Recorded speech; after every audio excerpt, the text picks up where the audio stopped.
You do solemnly swear the testimony you're about to give in this action shall be the truth, the whole truth, and nothing but the truth, so help you God? Yes. You may be seated.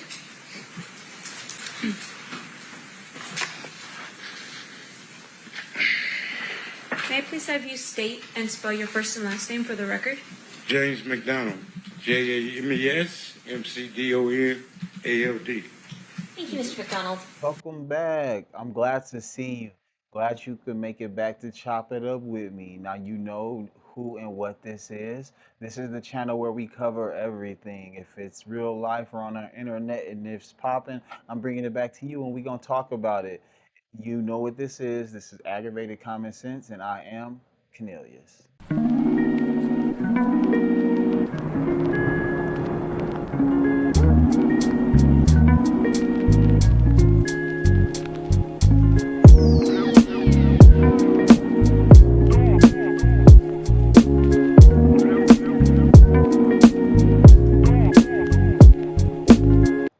All right. So, on this episode of Aggravated Common Sense, we taking it to the courthouse. We got an interesting one here.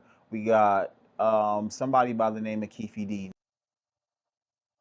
All right, and so for those of you who are not familiar with Keefe D, like I was not familiar with Keefe D at all. Apparently he's some OG from back in the days that was from a rival gang as the Tupac was from. Mob Piru, that's where Tupac was from. So Keefe D, he himself um, wrote a book on Amazon, published it on Amazon, put it in several different formats, including Kindle and audiobook, just in case you're interested. He provided pictures in the book to show that he was definitely from that time period and definitely somebody in the mix during that time period. And then, to top it all off, he provides firsthand accounts of the Tupac and Biggie murders, revealing street code violations and conflicts between entertainment, streets, and law enforcement. So the last part is big because he's providing firsthand accounts. Firsthand accounts means somebody that was involved intimately in the situation. And you know, there's no statute of limitations on a murder. So, as suspected, the police came to find out about it. And now he's sitting on trial in his late 60s, well, in his 60s, fighting to regain his freedom and not spend the rest of his years in a jail cell. So the thing that caught my attention about this trial was one, Mob James hopping on the stand. He was a person that was hired by Suge Knight. He was intimately involved in the situation as well, and he's taking the stand. So the reason why I found Mob James taking the stand so interesting is because not only is he some old school gangster and they follow the rules to a T or supposedly, but they're also, you know, not supposed to be cooperating with the police and taking the stand and all of that. So I just figured that this should be fireworks. And without any further ado, we're about to go ahead and roll that tape. Mr. Paul, whenever you're ready. Thank you, Your Honor. Mr. McDonald, it's fair to say that you're here because of a court order. Is that right? Correct. That you didn't volunteer to come or anything like that? Not at all. Okay. But you were instructed by a court that you had to attend. Yes. Okay. I want to ask you about September 7th, 1996. Were you at Club 662? Yes. What was Club 662? It was a club that Suge bought, and we operated it. When he opened, I was head of security.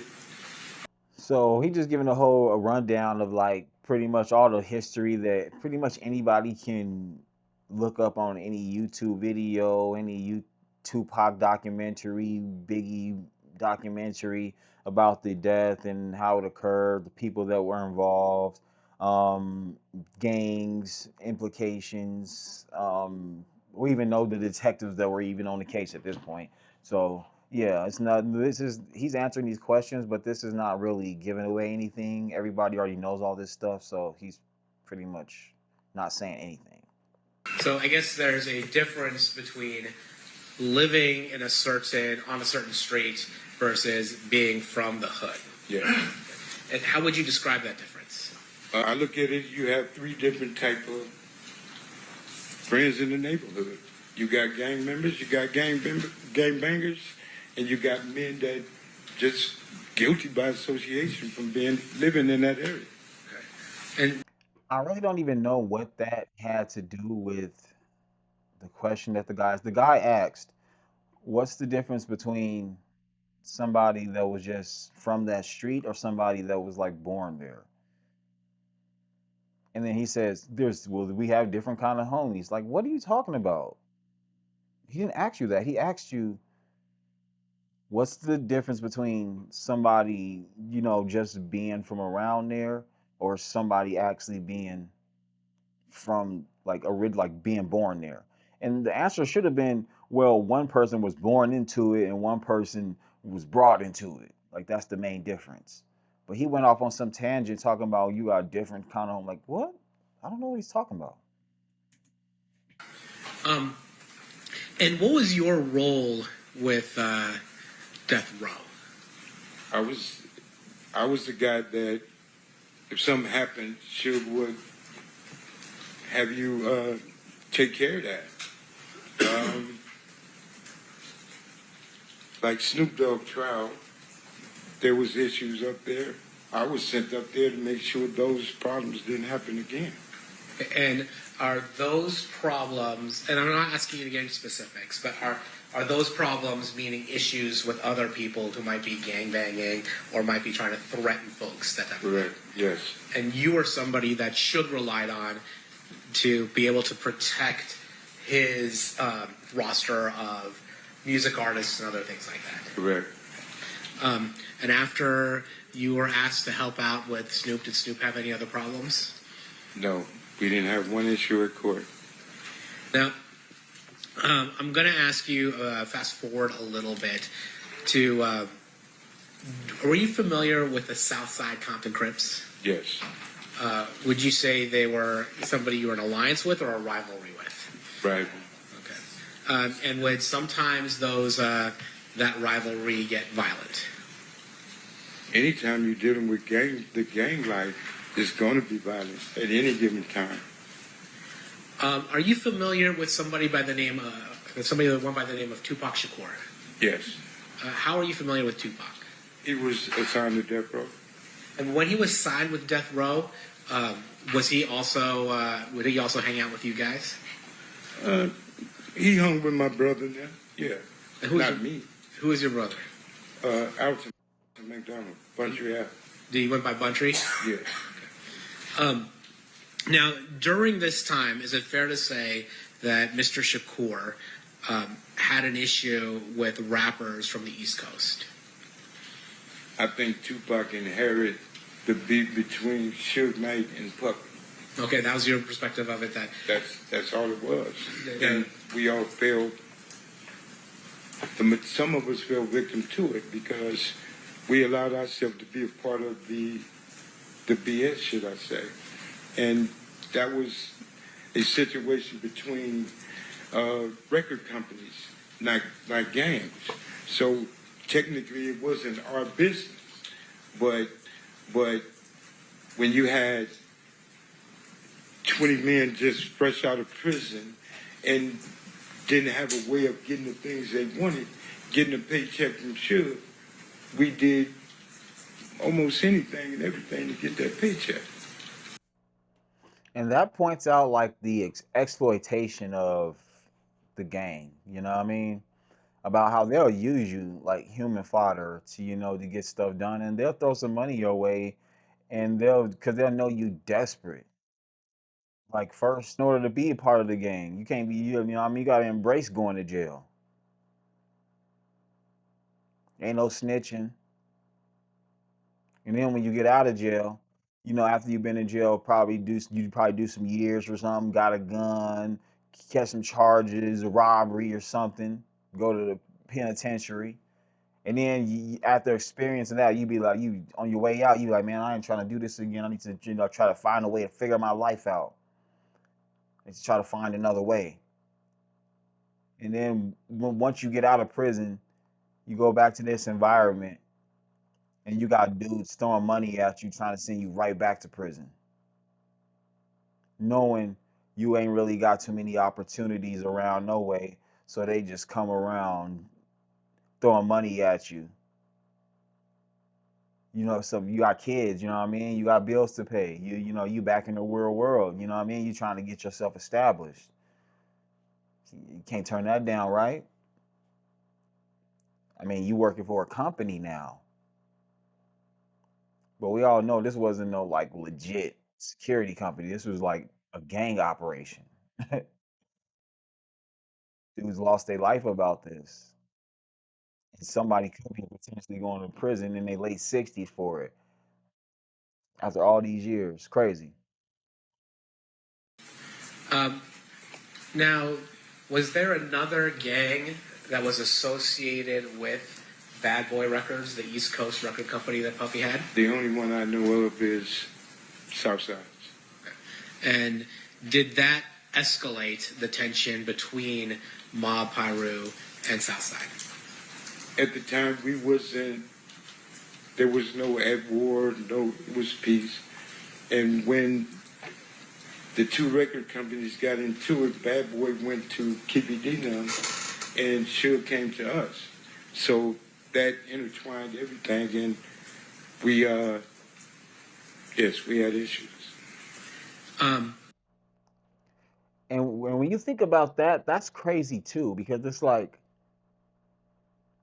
okay, we get Tupac, going to somebody from the West Coast because, even though he's from,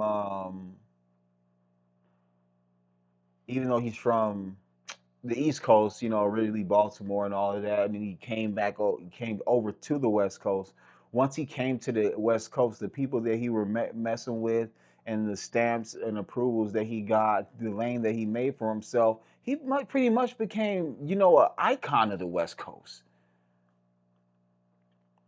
You know what I mean? So it makes sense for him to be going to a gang. It don't make sense for anybody to be going to a gang for protection. Go to a legit security company. But just for the sake of this conversation, it makes sense for him to go to a gang from California. I could follow that trail. But for Bad Boy and Biggie and Diddy and all that to be choosing a gang on the West Coast instead of somebody from the East Coast don't make no sense. It seemed like it was just all meant like it was just all like some gang war stuff and some ego tripping and people using each other, throwing money around. Yeah, this thing got volatile, you know what I mean? And like I said, we lost a West Coast icon, you know what I mean? Who knows the state of hip hop would be in if dude was still alive, you know what I mean? But who knows how the state of hip hop would be if Nipsey Hussle was still alive too, you know what I mean? But can't change in the past, but here we are now. do you recall any instances where that you were at where there were those issues manifested itself in terms of violence? Are you serious? Don't ask me that right here. I can't say that on both sides. When each neighborhood met each other, there could have been. There was a lot of tension. I'd say that. Okay. Now I want to talk I would have just pled the fifth right there. a little bit about September 7th, 1996. Were you in Las Vegas on September 7th of 1996? Yes. Why were you in Las Vegas? To run the security at 662, we were having issues with individuals that said that they were coming for whatever reason they was coming for and to come to 662. My job was to not let that happen. Why did he have to go into that long drawn out explanation? Once he said I was there as the all he had to say was I was head of security. I was there to make sure nothing happened at the premises and make sure the operation went well that night. And yet he went into detail about specific people that were going. It was just like, why did you have to say all that? Similar to the kind of security you were asked to apply in the whole Snoop Dogg situation. It didn't have nothing to do with Snoop Dogg. It was everybody came. Well, Suge and Bunch and them, his entourage, everybody went for the fight. My job and all of my people were there to make sure nothing funny happened at 662. So we were the fall guys. So if something happened, we was the one that's going to go to jail for it. Prepared to do that. So nobody else was going to come up there and disrupt it in that manner. Again, not a legit security company. This is a gang operation he's describing. But if anybody remember that night, there was so many Metro and everybody there. No, neither side could have did anything. So it was calm, it was peaceful. So when you say there's so much Metro there, you're talking about so much Metro at Club 662? It was police all over the place. Now you said you were there to be on the lookout for something. What were you? You said I was on the lookout for nothing. I apologize. You were there. You were there. But he did say he was on the lookout. He pretty much said, he literally said, actually, there were people that said they were coming up there for whatever reason, and I had to be up there to make sure that didn't happen. That's literally a lookout. Now he's up here saying, I never said that. Yes, you did. In order to ensure there weren't any problems. Is that fair? To make sure everything was good. And because you had heard there might be some issues. Correct.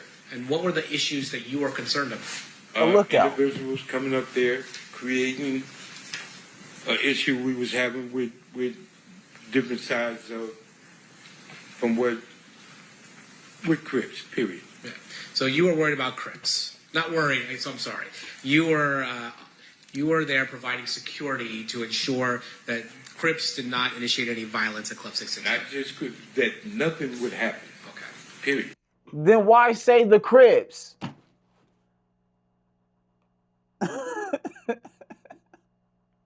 And now you see why they tell their homies, don't talk to the police. Don't get on the stand, because these dudes are dumb and they will contradict themselves in 2 sentences. Okay. And then when you were there, was Reggie Wright Jr. with you that night at September 7th, 1996 at Club 662? Yes. What was Reggie doing there? Reggie's job was to watch me and make sure I don't get in trouble. Everybody knew how I was. So Reggie, everybody else went to the fights. Reggie was there to watch me with the people that was there.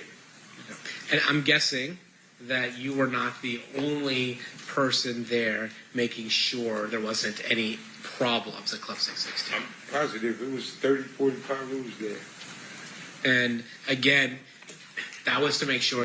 Again, what other security company brings 30 to 45 people to a small little club?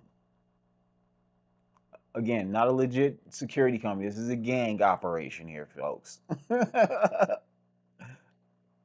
There wasn't any violence that occurred at Club 662. Right. When at some point that night, do you learn that Tupac or Suge had been shot? That night, yes.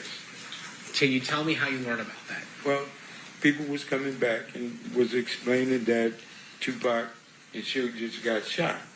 Everybody was in a uproar. A lot of people started leaving, trying to get over there on Cobalt.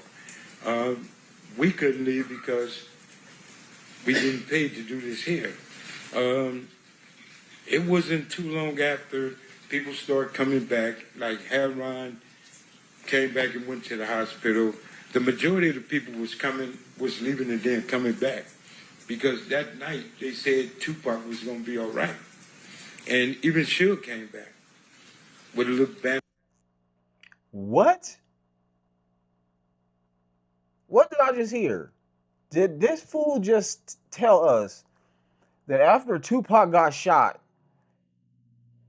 Everybody went down to the hospital or did whatever they did, and they all came to the summation. You know what? He gonna be okay. And they just proceeded to go back to the club. What?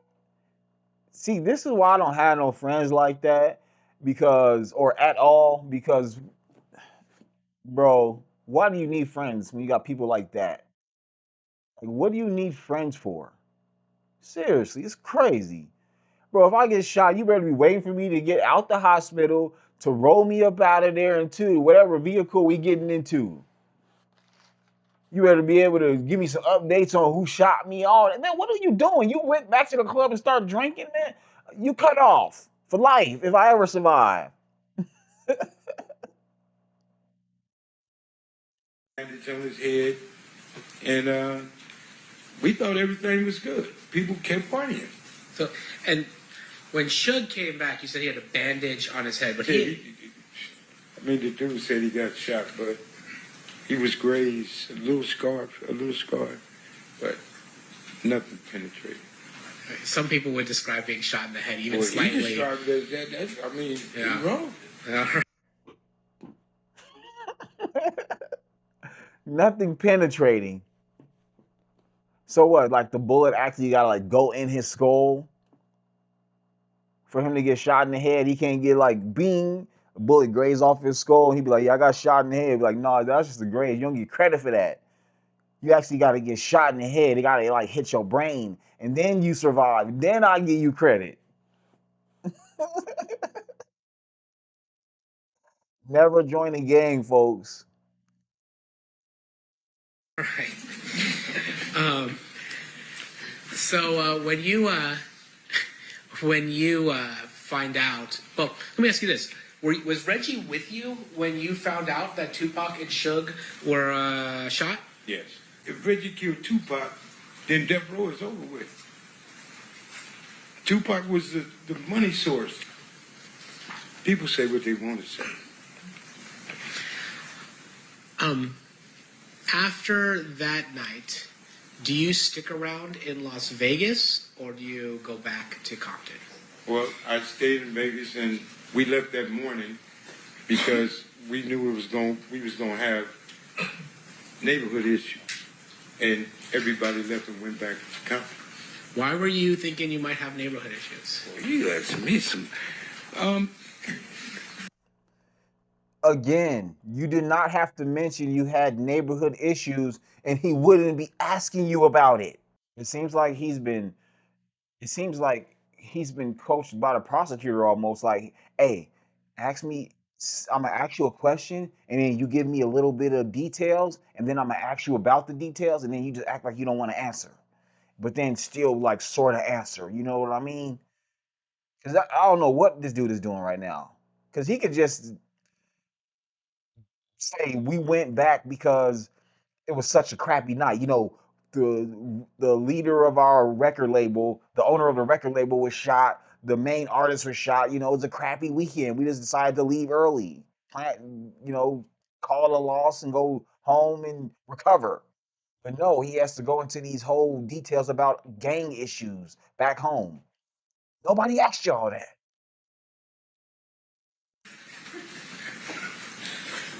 The issues that we was having was heated, and Compton was on fire at the time, and things were happening. And me personally, staying in Vegas wasn't worth it. That man in the hospital, it's time to go and protect your home front and be prepared for whatever happened there. Again, why is he saying all this extra stuff? He could have just stopped at that man was shot. We decided to go back home. The end. But instead, what does he do? He goes, "We we decided to go back home. That man was shot. Now we gotta go back to the home front and we gotta protect our home for anything that may be coming." Like, bro, like why do you like this is whatever. Sound like he's like low key snitching to me, low key. I'm sorry. You know what I'm saying? Like the other side was being prepared and was prepared to do things because Orlando got beat up in there, and that's something you don't tolerate. So you was gonna get some repercussion from that and everything else that was going on. So living this life, you gotta be ready. If you not, you might as well just lay down. Now, you weren't there for the beating of Orlando Anderson at the MGM, were you? So I was, Like we talked earlier, you were at 662. yeah. But are you aware of why Orlando was targeted?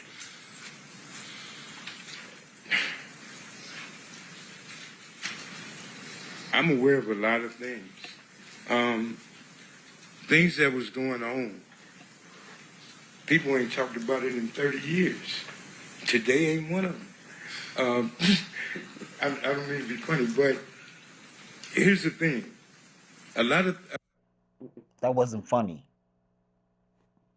all of the guys that made it, like me, I'm 61 years old now, to rehash and relive this situation again. I told every attorney in here that tried to get me to come here, you better treat me as a hostile witness. And I think that's where I'm about to go now, because you asking me questions, I can't answer those questions. Okay, well, let me ask you. Why do I have to treat you like a hostile witness when you're just voluntarily saying stuff and implicating your in situations that nobody asked you about? You're over explaining, you're giving details. Like, what are you talking about? I don't have to treat you like a hostile witness. That was an actual question. And then when you say you don't want to answer, I'll just ask again and then you'll end up answering some kind of way. You this, then I'm not going to speak on Orlando. Let me ask you something about yourself. There was a rumor that Tupac had knocked you out one time. I'd have killed him. That would have been your response if that happened. Yeah. Reason number 7,000 why this wasn't a legit security company. He's like the head of security. And his first thought if somebody punches him is to shoot him. Man, come on, man. Being honest with you and everybody else, I said it on my podcast show. Him, Suge, and my brother. I'd have shot all three of them if he touched me. His brother? Why That's is how I was looking. Why is that? That's what I was back then. And so that's my fault. I asked, would that being in the life that you were, if somebody like Tupac is punking you, like by punching you in the face or something like that, you would have to retaliate, or you would lose your place in the neighborhood. Protect the home front. Basically, what the prosecution is trying to say, because what we just heard earlier from Mob James himself say was Orlando got beat up down there, so we was know we was gonna face some repercussions from that, so we have to go back home for that as well. So what the prosecutor is trying to say, oh, so yeah, basically you have to go protect your home front, and since that did happen, what he's trying to say is Orlando had to respond to Tupac in a way of force to demonstrate that he's not to be messed with in these streets, right? So that's what Mob James is doing right here. He's basically confirming, like, yes, basically, if he didn't respond back in some kind of way, then we would have not had no respect for him, or not we, but his hood individually would have not had respect for him the same way anymore. So he had to come back and respond to Tupac in a way with force. Again, and this all started because he's on the stand saying stuff. It's crazy. You would have to go. There's some rules that you roll with, and some rules you just gotta handle. Certain things need to be dealt with, adjusted, living that life. And when I was living that life, it wasn't no ifs, ands, or buts. It wasn't no, oh, you get a pass. No, I would have shot him. Right there. After that statement right there, you could take it a step even further. Because remember he said um, earlier in this thing, he said, okay, Orlando got beat up down there. Yes. Then he confirmed to the prosecutor if he didn't respond back and forth with Tupac, then he would lose respect. He would lose his status in his hood. So he had to respond. That was mandatory. And then he said, and then right now he just said, I, well, he was living that life. But you remember earlier when he said, um, I would have shot Tupac, Suge, and my brother because I was living that life. So basically, what he's doing right there is confirming that, yeah, basically, if somebody put their hands on you, you have to go back and kill them. So the way that people usually respond, they were living that life, was going back and shooting somebody to death. That sounds like snitching to me. I'm sorry. To be honest. So then you had mentioned, I'm not going to ask you to go into any specifics, but you had mentioned that after what happened here in Las Vegas, there were issues between the neighborhoods. How long did that last for? Was it like, all right, one day we're good, everything's done, or did it last for longer than that? No, it was tension in the air for quite a long time until I guess both sides, and he might agree, just said, let that shit go. Because it really wasn't our beef. This was between And then again, he's right there. He might agree. He's like, why are you implicating me in violent crimes? I'm on here for a murder trial. Stop him. Like, don't be pointing me out. Like, he pointed him out too on the stand. That's crazy, bro. Yo, that's Keefe D. wild. And people put themselves in situations like myself. I'm guilty Pointing as him out. everybody else. Like myself, I put myself in. Your Honor, State will pass the witness. Okay. Cross-examination, Mr. Sims. Sir, have you ever met me? Excuse me? Have you ever met me before? No. Have you ever spoken to the district attorneys prior to your testimony here today? Once. And is that what you're referring? Okay. The prosecution just passed the witness to the defense, which is Keefe D's defense lawyer. First thing Keefe D lawyer asked him is, have you ever met me before? He didn't hear him. He had to repeat it. Have you ever met me before? No. Have you ever spoken to the DA before? Yes. Once. I met with him once. And remember, I said, I feel like he got coached into how to answer these questions. But yeah, let's just keep going. Referring to is the time that you told them, like, hey, any attorney here is better treat me as hostile because. Yeah, I told him I didn't have nothing to do with it. Now, a couple questions for you, sir. And this is more for clarification. So, on the night of the murder, you were working as the head of security for 662. Yes. What was the reason for the event? It was Mike Tyson fight. Tyson was coming back. Tupac was supposed to perform like other people, and we was there for that. Okay. Can you describe for us how big the club is so that we can... 30 years ago, a little bit bigger than this room. So it's relatively, it's not like a two-story. It's No, not, it's you know. small. It's small. All right. And in terms of... Now, remember what he said earlier, too. Imagine 30 to 40 security guards in this room alone. Where the fuck are the patrons going to stand at?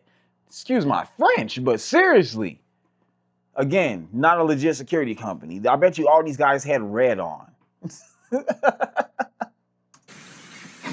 Do you know how many people were on the payroll that night from your security team? Well, y'all do paperwork different than we did. Our paperwork was Again, not a legit security company.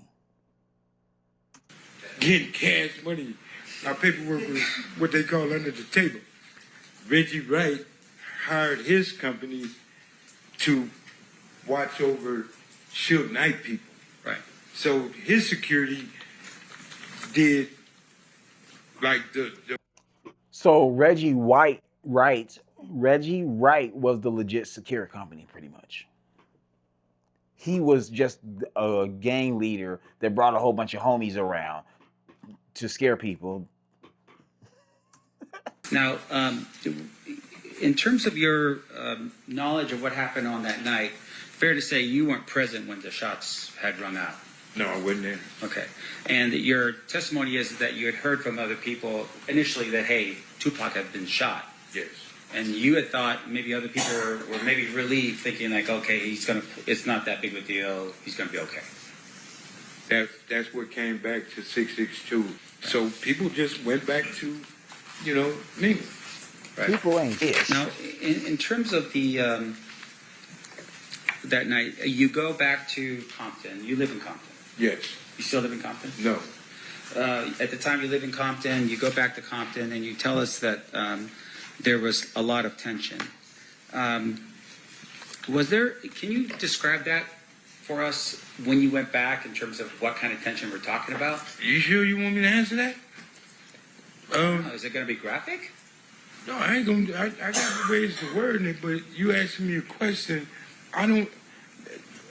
And what I explained to them, I don't want to send him to prison. Sure. Even though we don't like each other.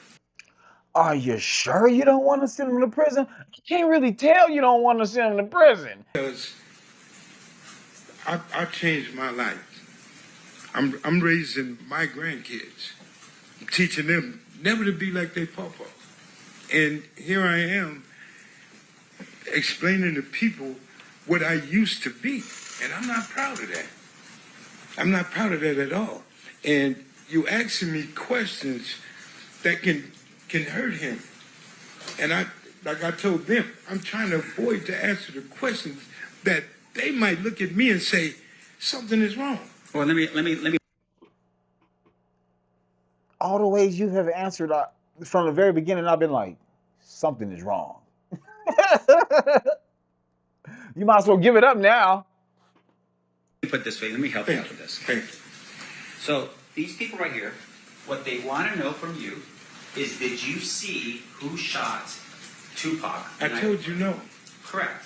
So outside of that question, right, the next question I'm asking you is, when you went back to Compton, was it like a Southside Crip that shoots a Pyru Blood, and then a Pyru Blood shoots a Southside Crip? Is that the tension that we're talking about? Do I answer this? That's a straightforward. He already answered it. You said we were looking out for the Crips. You said his hood specifically went back there to protect the home front, just like his hood had went back to protect the home front. And you already said he from Southside Compton. Like, man, come on, man, this is crazy. Now he acting like this is a far-fetched question to ask when he was the one that gave the answers out, when nobody was asking. Question. It's a yes or no answer. Okay. Did you see that? When I was a part of that life, I was a part of that. And I was, no, because you asking something that's going to hurt this dude. And okay, let me stop. And once again, I want to emphasize. When we got back to Compton, Okay. it was a gang war. People were getting hurt. Okay. People was being sold. People were. Again, now he's confirming. Okay, yes, it was a gang war. Looking for certain individuals from his neighborhood, Okay. as well they did mine. Okay. But Orlando, him, and certain other people were being assaulted because people wanted to kill them. Sure. Were they the only ones that they wanted to kill? Am I the only one up in here? No, they weren't the only one. Okay. It's his neighborhood in particular. That's right. But they were the main subjects of a gang war. They was in the middle, such Sure. as me. So you're telling us that people back home somehow had some type of information that said that that guy, as a bunch of other people, were involved in what? In the murder of Tupac. Okay. He just told her, guys.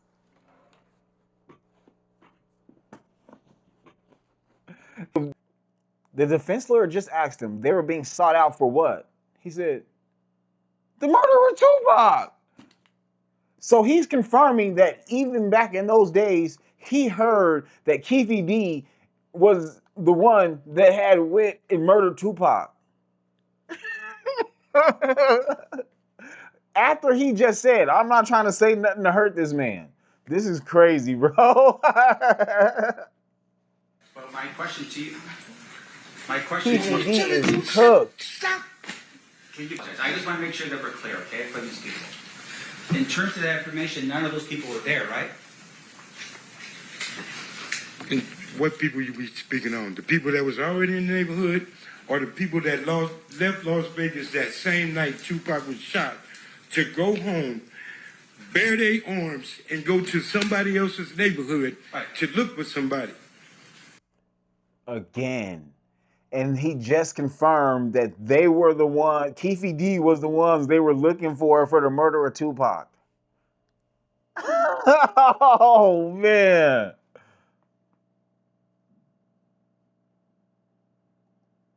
They had to pay it back. So once again, my question to you is that the information that I'm asking about is the people that back home, you're saying were eyewitnesses to this? How could people back home be eyewitnesses to something that happened in Vegas? No, that's not what I'm saying. The people that were here in listen to my question, sir. The people that were here in Las Vegas, you're telling me were eyewitnesses to what happened and went back home. Is that what you're telling me? I'm telling you, the people that was at 662. Just answer my question, sir. Yes or no? I can't answer that without a what you call it. You trying to tell me to say something that you're not going to understand. You could say no. If you let me explain to you. No, answer my question. I'm not answering nothing. I don't know what he's talking about. Okay. Okay, Mr. McDonald, focus for a second. No, I am focused. Very. Focus on this. My question to you is this. You didn't know what happened that night because you weren't there. I was at 662. Right. Do you know who that was there? I know everybody that was there. Okay. Like who? Talk to your lawyer, man. This dude is tripping. I'm not going to explain that. I can't answer that. Okay. Let me ask you this next question then. You are telling us that people back in Compton, for some reason, knew what happened here in Las Vegas. A phone conversation? People found out when people left Las Vegas the same night. Again, you could say just yes, or you could have just said no. Tupac was shot, went straight back to Compton. It only takes 2, 3.5. Or better yet, you could have said, I plead the fifth. Dr. Fauci. On the advice of counsel, I respectfully decline to answer based upon my rights under the Fifth Amendment to the Constitution. People left Las Vegas that same night after they found out and got in their cars and went home because it was a situation. Pac was shot. Okay. Retaliation is a mug. Come on, man. It was for real, for real. Again, he's confirming that at the very least it was between Keefe D's hood. He literally said, like, man, he up here telling. All of this was for real. Now, the night of the He up here snitching on Keefe D. Nextel thing or something like in some that. indirect ways, like right? snitching. This is nasty work to me. Right way security has nothing to do with the gangbanging security, power rules, whatever you want to call it. They had. And then he just admitted that we were just a bunch of gangbanging Pirus. He up.